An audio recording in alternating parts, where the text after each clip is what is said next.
Hello, my name is Bailey Johnston. This is my case study number 3 presentation.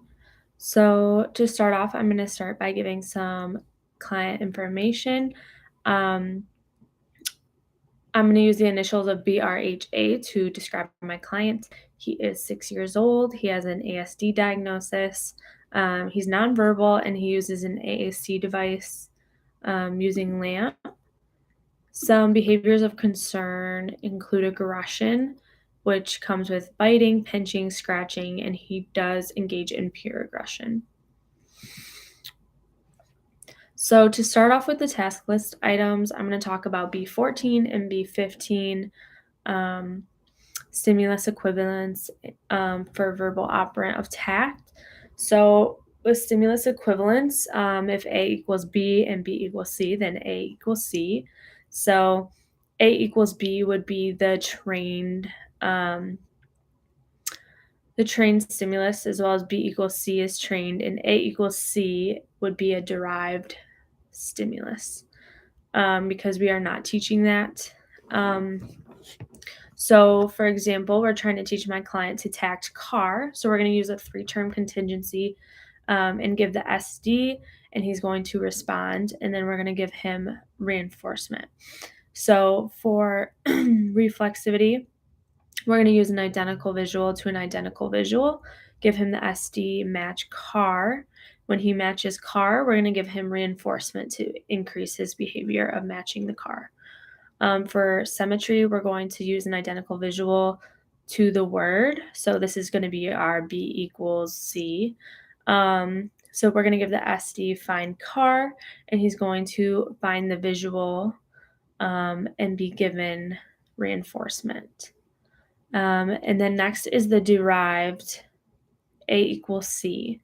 So this is transivity. The visual to the word. So we're going to hold up the car and say, what is it? And he's going to say car, and we're going to give him reinforcement for that.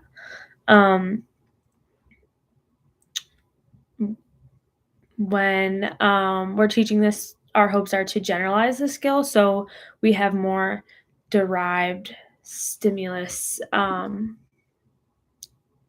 connections in the future. So maybe he understands that the picture is the car, there's a toy car, and then mom drives a car. So he's able to understand all 3 of those are cars. They're different stimuli, but they're all cars. So this leads us into stimulus class. So with stimulus class, these stimulus evoke the same behavior or response class. It may vary across physical dimensions. So, for example, with formal, we have identical visuals, so same size, shape, and color. Temporal, so consequences stay the same, reinforcement for getting the answer right. And then functional, so during stimulus equivalence, the classes build on each other to generalize the skill of tacting due to reinforcement of correct answers. And we're also going to differentially reinforce if he requests items.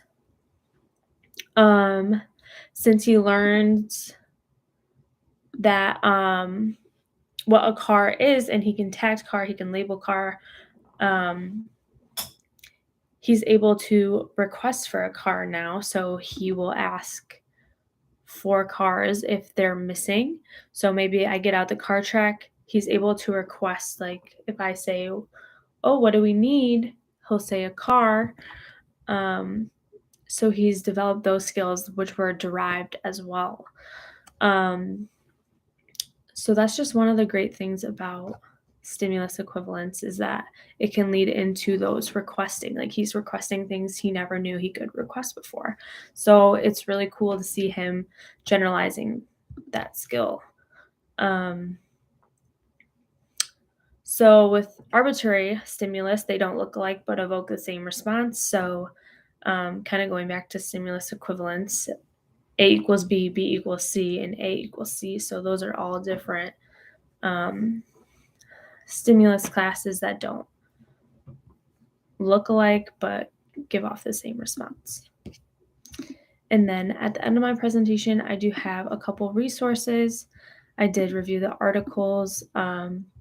The one article I did find helpful, and it was a really interesting research article. And then I also used my Pass the Big ABA exam manual that breaks down things and gives some really great examples. All right, thank you.